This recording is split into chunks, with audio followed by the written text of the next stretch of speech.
Deep in the shadows of Washington's wilds, where the fog never lifts and the trees whisper your name, something ancient waits. Mia, Harlan, Elena, they came seeking escape, answers, control, but the forest doesn't let go. Its hunger grows, reaching beyond the woods, into your city, your home. Dare to uncover the truth in tonight's chilling tale, The Bent Ones. If you're ready to lose sleep over this one, hit that subscribe button to join our crew of thrill seekers. Drop a like if you're brave enough to keep watching. Comment your creepiest forest story below and share this video to spread the fear. Let's see who dares to face the forest next.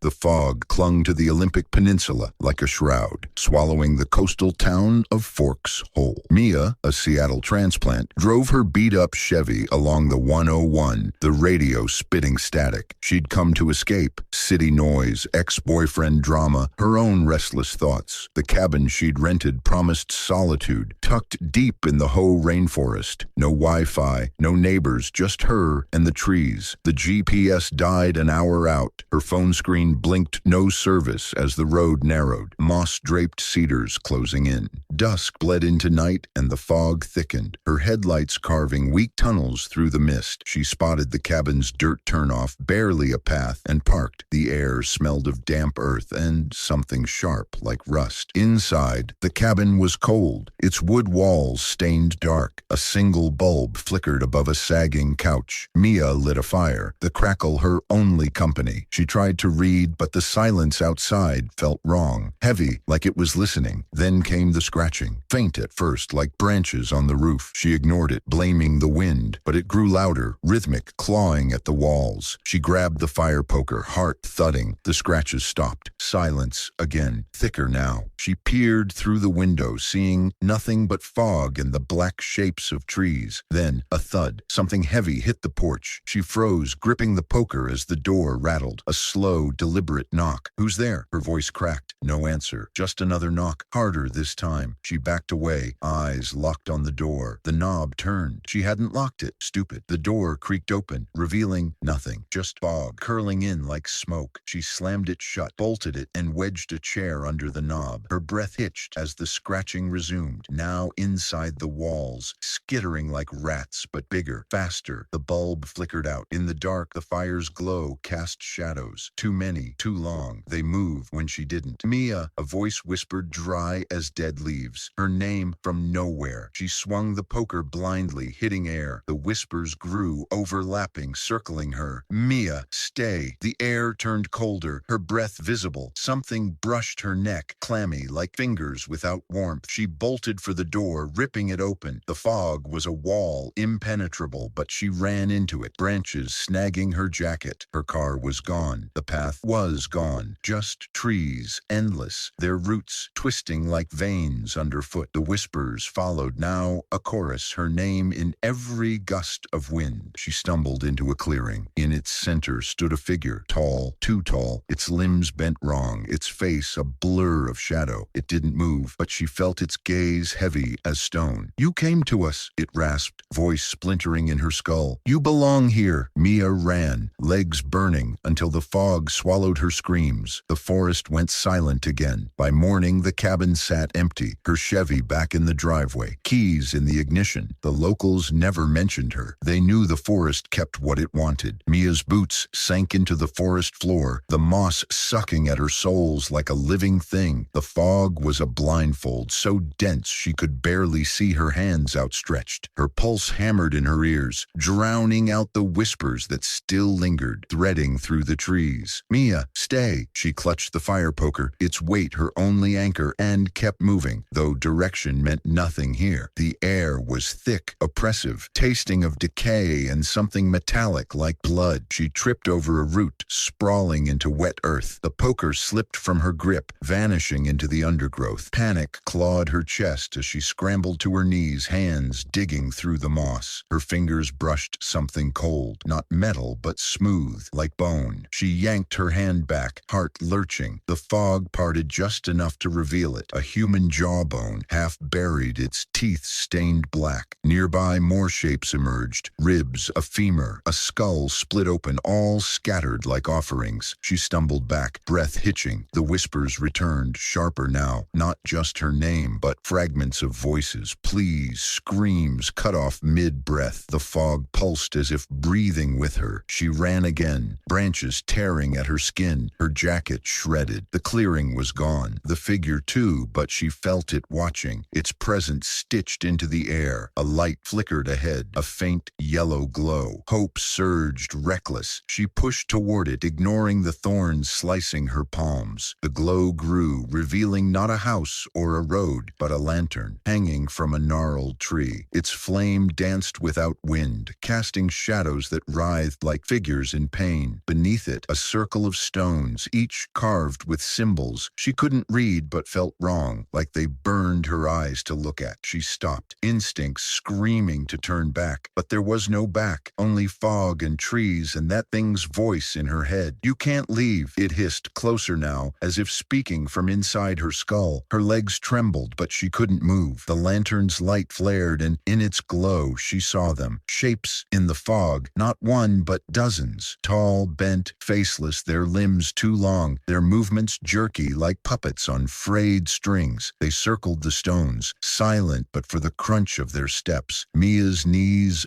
buckled. She fell, hands sinking into the dirt, and felt it. Something alive beneath, pulsing like a heartbeat. The ground shifted, roots coiling around her wrists, slow but relentless. She screamed, thrashing, but the roots tightened, pulling her down. The figures closed in, their blurred faces splitting into jagged maws, whispering her name in unison. Then a sound, a low guttural hum, rising from the earth itself. The fog swirled, the figures froze, and the roots loosened just enough for her to tear free. She staggered to her feet, running blind, the hum chasing her, vibrating in her bones. The lantern's light faded behind, but the forest seemed to stretch, endless, looping her back to the same clearing, the same stones, the same lantern. Her car was there now, impossibly, parked at the clearing's edge. She lunged for it, fumbling with the door. The keys were still in the ignition, just as she'd left them. She turned the engine, and it roared to life, headlights cutting through the fog. She floored it, tires spinning on wet earth, not caring where the road went as long as it was away. The hum faded, the whispers quieted, the fog thinned, and the 101 appeared, asphalt gleaming under her lights. She laughed, hysterical, tears streaming. She'd made it. She glanced in the rearview mirror, expecting trees, fog, nothing. Instead, she saw the figure, tall, bent, faceless, sitting in her back seat. Its voice rasped, soft as a lover's whisper. "You never leave." The car swerved, tires screaming as the fog rushed back in. The Chevy's headlights flickered as Mia gripped the steering wheel, her knuckles white, her breath shallow. The figure in the back seat didn't move, didn't breathe, but its presence filled the car like a weight pressing on her chest. The fog outside was alive, swirling against the windows, tendrils creeping through the cracks like fingers. The road stretched endlessly, the 101's familiar curves gone, replaced by a straight, impossible path lined with trees that leaned inward, their branches scraping the roof. She didn't dare look in the rearview mirror again. The voice, dry, splintered, not human, came again, closer, as if it spoke from inside her skull. "You called us. You came." Mia shook her head, tears blurring her vision. She hadn't called anything. She just wanted quiet, a break from the noise of her life. But the voice didn't care. It hummed, low and guttural, syncing with the engine's rumble, vibrating in her bones. The speedometer climbed, 60, 70, 80, but the scenery didn't change. The same twisted cedars, the same fog, looping like a nightmare. Her phone, useless in the glove box, buzzed suddenly, a single notification lighting the screen. Welcome home. No sender, no signal. She slammed the brakes, the car skidding, tires screeching on wet asphalt. The figure didn't flinch. The fog thickened, swallowing the headlights' glow. She fumbled for the door handle, desperate to escape, but the locks clicked shut on their own. The air inside turned colder, her breath clouding. The radio crackled, spitting static, then voices, dozens, overlapping, chanting her name. Mia, Mia, stay, she screamed, pounding the wheel, but the sound was swallowed by the hum, now louder, shaking the car like an earthquake. The figure leaned forward, its blurred face inches from her neck. She felt it, not flesh, but something damp, like moss or rot. Look, it rasped. Against her will, her eyes flicked to the windshield. The fog parted, revealing the clearing again. The lantern, the stones, the symbols pulsing with a sickly green light. Her car hadn't moved. She was still there, trapped in the forest's heart. The ground beneath the car churned, roots breaking through the earth, wrapping the tires. She floored the gas, but the Chevy didn't budge. The roots climbed higher, cracking the undercarriage, slithering through the floorboards. One coiled around her ankle, cold and slick, pulling her down. She kicked, clawing at the seat, but the root tightened, dragging her toward the open door, now swinging wide into the fog. She grabbed the fire poker from the passenger seat, swinging wildly. It struck something, soft, wet, not human, and the hum became a shriek, piercing her eardrums. The figure vanished, the roots recoiled, and the car lurched forward, free. She drove, sobbing, the road reappearing, the fog thinning, streetlights flickered in the distance. Forks, finally. She stumbled into the diner on the town's edge, shaking, mud-streaked poker still in hand. The locals looked up, their faces blank, eyes too old for their years. "You're back," the waitress said, no surprise in her voice, pouring coffee like Mia wasn't trembling. "Forrest got a hold of you, didn't it?" Mia tried to speak, but her throat closed. She glanced at her reflection in the diner's window. Her face was wrong, pale, eyes sunken, and behind her, in the glass, the figure stood, its blurred maw splitting into a grin. The poker slipped from her hand, clattering to the floor. The symbols on it glowed faintly, unnoticed by the others. She ran to her car, drove east, away from the trees, the fog, the voice. Seattle's skyline loomed by dawn, safe, familiar, but her apartment felt wrong. The air was too still, the shadows too long. That night, she woke to scratching in the walls, faint but rhythmic. Her phone buzzed. The whispers started in Seattle that fall, faint at first, like wind through alleyways. But locals knew better. Detective Harlan Reed stared at the symbols etched into Mia's apartment walls, his flashlight beam tracing the jagged lines that seemed to shift when he blinked. The place reeked of damp earth, impossible in a high-rise downtown. No forced entry, no prints, just her fire poker on the floor, those carvings glowing faintly under UV light. The case file was thin, a missing woman from Forks. Her car found idling, now this. Harlan rubbed his stubbled jaw, ignoring the chill crawling up his spine. He'd grown up in Washington, knew the old stories. Loggers vanishing in the Olympics, hikers lost in the Cascades, their screams echoing in the rain. He drove west that night, the I-5 humming under his tires, Seattle's lights fading into mist. Forks welcomed him with gray skies and silent streets. The diner was empty save for the waitress, her eyes hollow as she poured black coffee. "You're here about the girl," she said, not a question. Harlan nodded, sliding Mia's photo across the counter. The woman glanced, shook her head. "Forrest takes 'em. Been that way since the tribes warned the settlers. You chase it, it chases back." He pressed, but she clammed up, muttering about the bent ones in the trees. Harlan left, heading to the cabin rental. The whole rainforest loomed, its canopy a black ceiling blocking the weak sun. The dirt road twisted, his SUV bouncing over roots. The cabin looked abandoned, door ajar, fog seeping inside. He stepped in, gun drawn, the air thick with rust and rot. Scratches marred the walls, fresh like claws. His radio crackled, static, then a whisper. Arlen, his name, clear as day. He spun, heart pounding. Nothing. Deeper in the forest, he found the clearing. The lantern hung from a branch, unlit but swaying. Stones circled the ground, symbols matching Mia's apartment. He knelt, touching one, cold, pulsing like a vein. The fog rolled in fast, unnatural, swallowing the path back. Whispers rose, not just his name, name, but voices, Mia's, pleading, others older, in languages he didn't know. Shadows moved in the mist, tall and bent, limbs cracking like branches. He ran, branches whipping his face, drawing blood. His SUV appeared ahead, impossibly close. He dove in, engine roaring, but the road looped, bringing him back to the clearing. The figures waited now, their blurred faces splitting, maws dripping fog. "Join us!" they rasped, voices sinking with the hum from the earth. Roots burst through the dashboard, coiling around his legs, pulling him out the shattered window. He fired his gun, bullets vanishing into shadow. The poker was there, on the hood, symbols blazing. Harlan screamed as the roots dragged him into the soil, the fog muffling everything. His last sight, the lantern flaring to life, illuminating dozens of faces in the trees, eyes wide, mouths frozen in eternal howls. The whispers reached Olympia by summer, threading through the state capitol's marble halls like unseen drafts. Governor Elena Vasquez dismissed the reports at first, missing persons spiking along the western edge, from the peninsula to the Cascades. Hikers, campers, even a ranger or two vanished without trace. Her advisors murmured about patterns, abandoned vehicles, strange symbols carved into dashboards, whispers caught on dash cams. Elena, a pragmatic woman raised in Tacoma's shipyards, called it coincidence, urban legend amplified by social media. But when her chief of staff went silent during a routine trip to Mount Rainier, she couldn't ignore it anymore. She flew out in a state chopper, landing near the last known signal, Paradise, where trails snaked into old-growth forests. The air was crisp, pine-scented, but undercut with that same rust tang Harlan had noted in his unfinished report. Elena hiked in with a detail of troopers, their boots crunching on volcanic soil. The fog descended without warning, thick as Puget Sound mist, but wrong, warmer, clinging like breath. Radios hissed static, then voices, names, pleas, her own included. "Elena, come." The troopers fanned out, guns ready, but the trees closed in, branches twisting like barriers. One man vanished mid-step, his shout cut off. Another fired into the fog, bullets swallowed by shadow. Elena pressed on, flashlight beam piercing the gloom until she reached a clearing, not on any map. A lantern swayed from a fir, its flame green and cold. Stones ringed the ground, symbols pulsing. Beneath her feet, the earth hummed, roots stirring like veins. Shadows coalesced, tall figures, bent limbs, faceless but grinning with jagged voids. "You lead them," they rasped, voices overlapping in her mind. "Bring more." She backed away, heart slamming, but roots snaked up, coiling her legs, pulling her down. She clawed at the dirt, nails breaking as the fog filled her lungs. Visions flashed, Mia in her car, Harlan dragged under, countless others fed to the forest's hunger.